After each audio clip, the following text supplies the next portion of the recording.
sector army in Banlung, for instance, and who were assigned to Okam Seng to back up the staff there.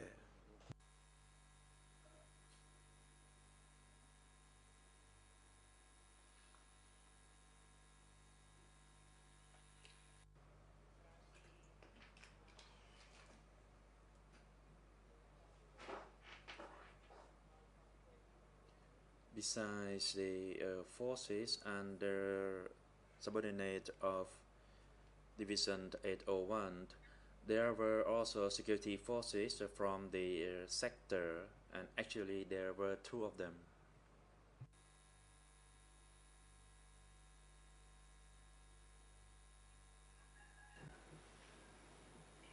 Et pour bien être sûr d'avoir compris.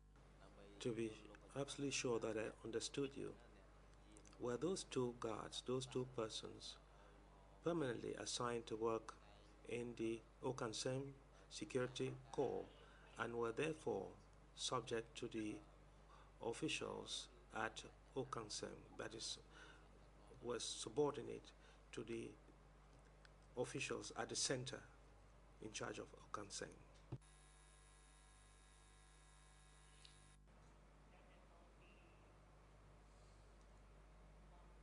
The two individuals from the center who came to engage in their security guard work at the center were under the supervision of Tin, who was in charge of the security there.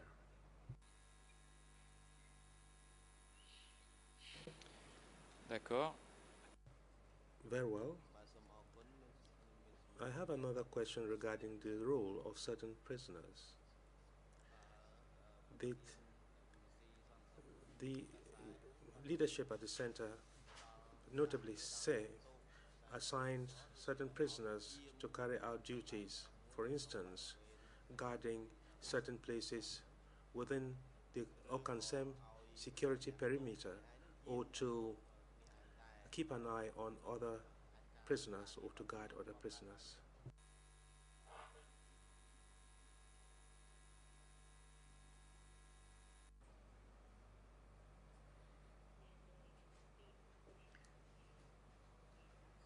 There was Tin, who came from the union,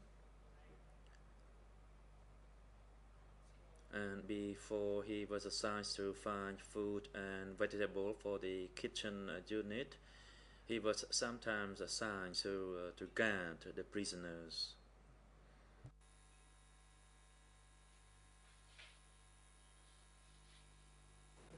Est-ce que vous connaissez un prisonnier?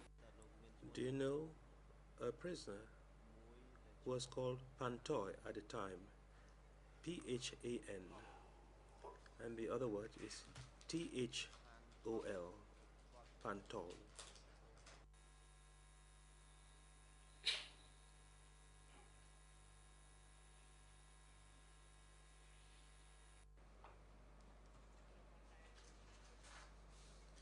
I have not heard of any prisoner named Pantol.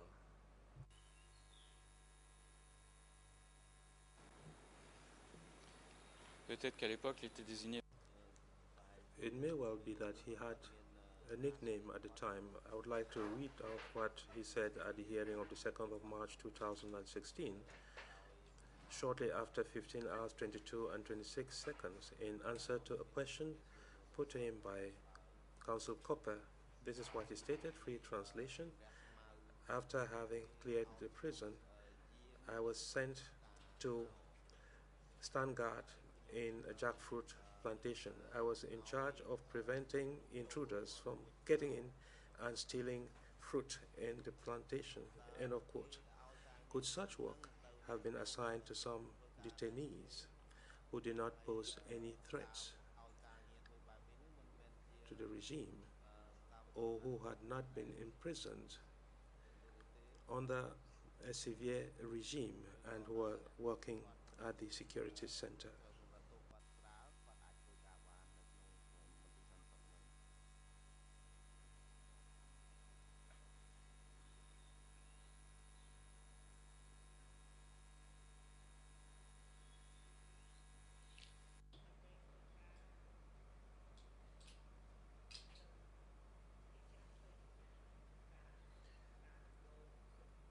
The work that they mostly done was to clear grass at the potato plantation or to clear a forest area.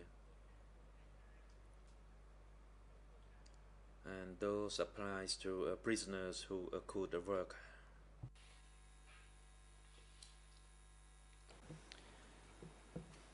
Étant donné la Given the difficulties involved in carrying out certain tasks, were prisoners who are assigned to work at the Okanseng Security Center sometimes assigned to dig pits or to fill up pits when prisoners died of disease or from executions. Were prisoners sometimes assigned to dig pits or to fill up pits?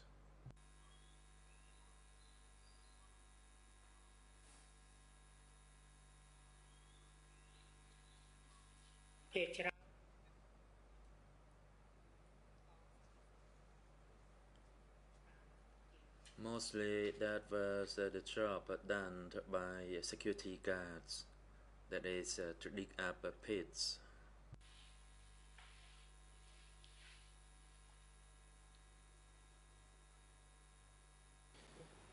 Je m'étonne un peu parce qu'il y avait I am somewhat surprised because there were 9 security guards and they were in charge of guarding those who worked outside during the day, inter alia. Were there any guards also assigned to guard the interrogation rooms when prisoners were interrogated?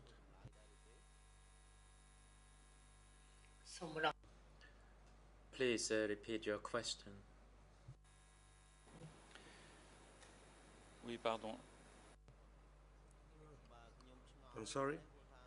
I am wondering because there were only 9 guards in all, and you said earlier that they came to guard the entire perimeter of the security center and had to guard the prisoners, and I believe they had to do so during their duties.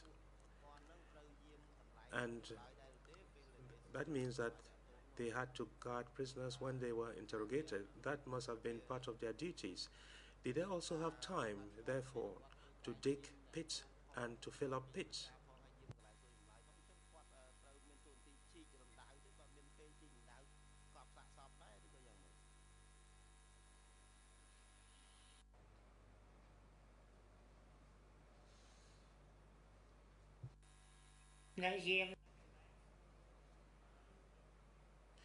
There was only one guard at the interrogation room.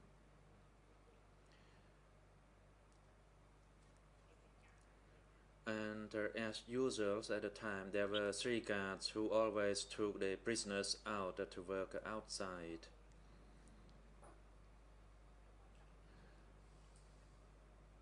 And I did not know how many guards were assigned to dig up pits or to cover pits with dirt, because usually they did this task at night time.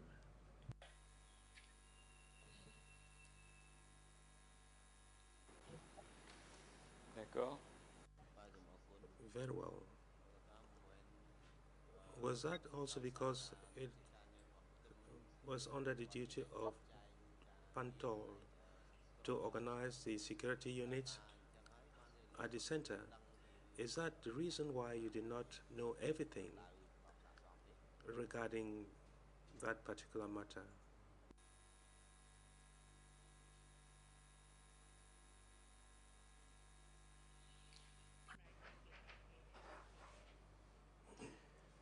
That task was under the arrangement and instruction of Tim.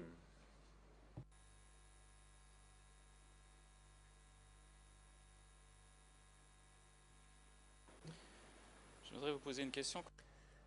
I would like to put a question to you regarding the nature of the center, because as you said, it was referred to as the re-education or security center. Was there any form of re-education offered to the prisoners at the center, apart from the fact that they had to be refashioned to do the work? I'm thinking particularly of re-education sessions. Were there any such re-education sessions?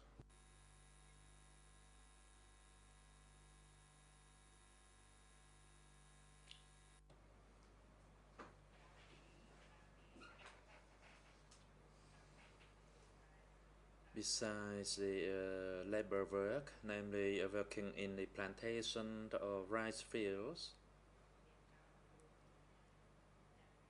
every 10th day there was an education session, and certain materials were used, including the Revolutionary Youth Flag magazines, and it covers topics including how to make the socialist revolution.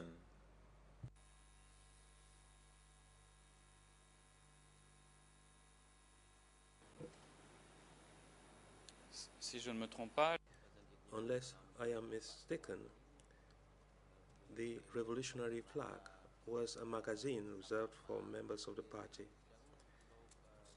Did Tassay use the magazine and its contents secretly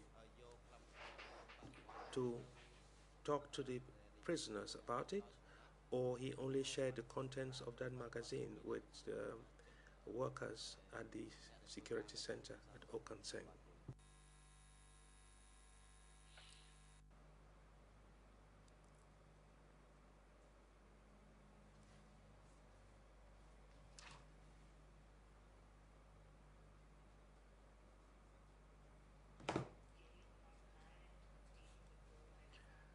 Every month, the office receives the Revolutionary Flag magazine and the Youth magazine.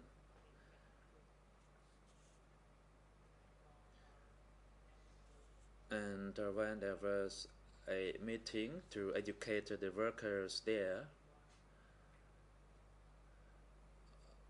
the meeting would focus on the development of the socialist revolution, on the royalty to the party, for example.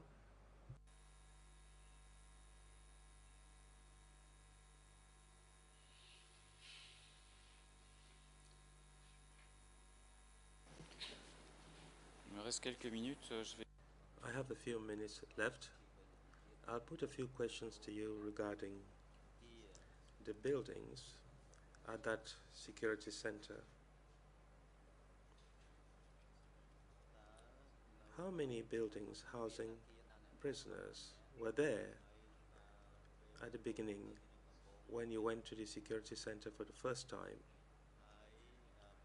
And how many buildings were there at the end? Were certain buildings constructed to increase the security center's capacity to house prisoners?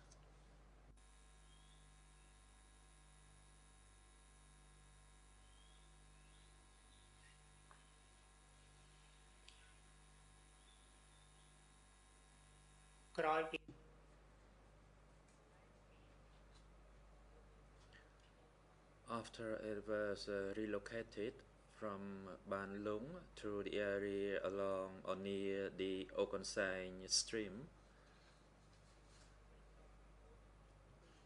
there were two buildings to detain prisoners to the west of the stream, and there was a long building to the east. Then there was a kitchen hall, and there was another house where I stayed. So in total, there were 5 buildings in the center, and they were made from bamboo and roof with thatch.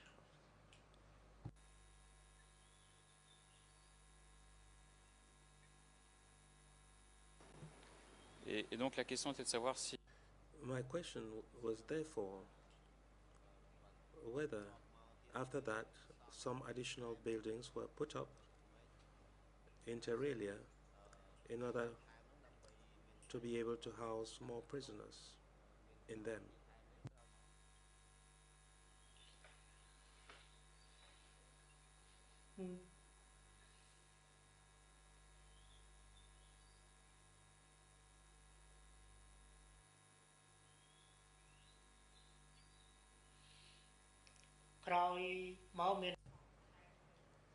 Later on, there was a building constructed to the east part, and actually the building was made by workers who knew how to build a building in the center, and the building was in a proper and better condition. The sleeping quarter was also better. That building was built to the east of the longer building. There also was a building where female prisoners were housed, and as I said earlier, there was a kitchen, and then there was a house where I lived.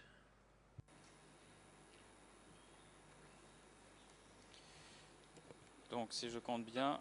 So if I reckon correctly, what you said was that at the end there were 5 buildings housing prisoners, 2 to the west and 2 to the east, that were bigger for the housing of prisoners. This is what Chomse said in E3/405, and he says in answer number 11,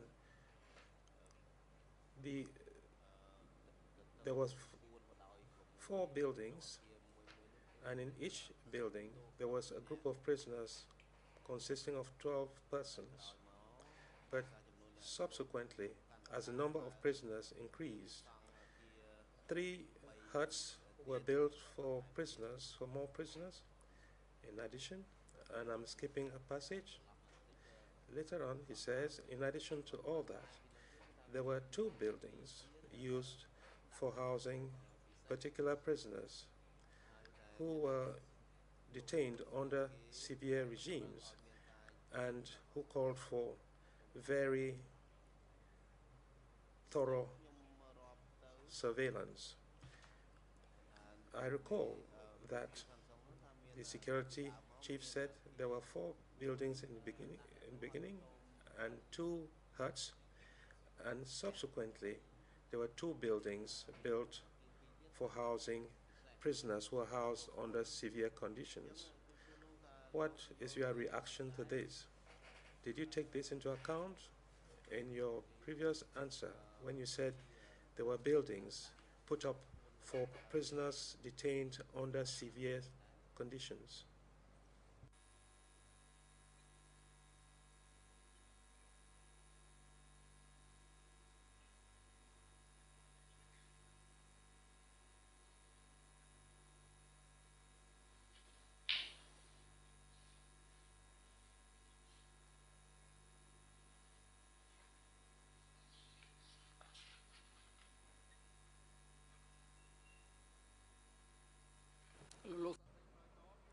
President Witness, can you respond to the last question? And have you actually heard that question?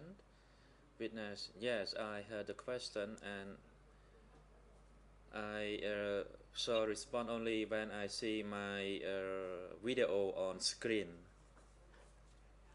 Witness, the building to house serious offense prisoners, yes, there was such a building, and that building was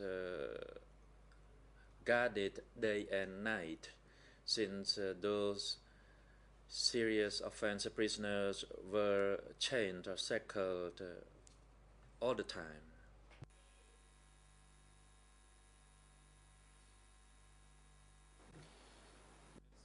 Thank you. last point before we break for lunch, Mr. President. You were in charge of the interrogations. So can you describe the room or the shed where the interrogations took place? And maybe you could tell us how far this place was from the different units housing the prisoners.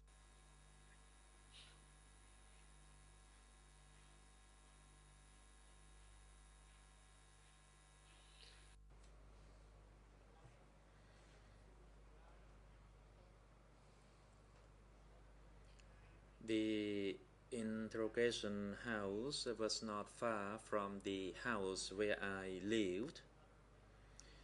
It could be less than 100 meters away. And actually that interrogation house was not a fully enclosed house. It was, the roof was made from thatch and the wall was made from bamboo, and the place where the prisoner sat was also made from bamboo, and there were actually no walls, and there were forests to the sides of the interrogation house.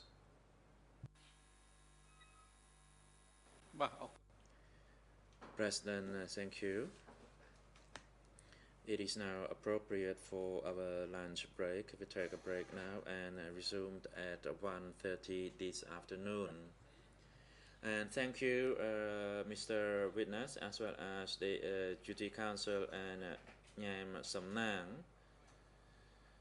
It is now time for us to have our lunch break, and please return to where you are at 1:30 this afternoon so that we can resume our video testimony. Do you understand that, Mr. Witness? Witness, yes, I do, Mr. President. President, yes, you may rest now. Security personnel instructed to take Kyo Sampon to the waiting room downstairs and have him returned to attend the proceedings this afternoon before 1:30. The court is now in recess.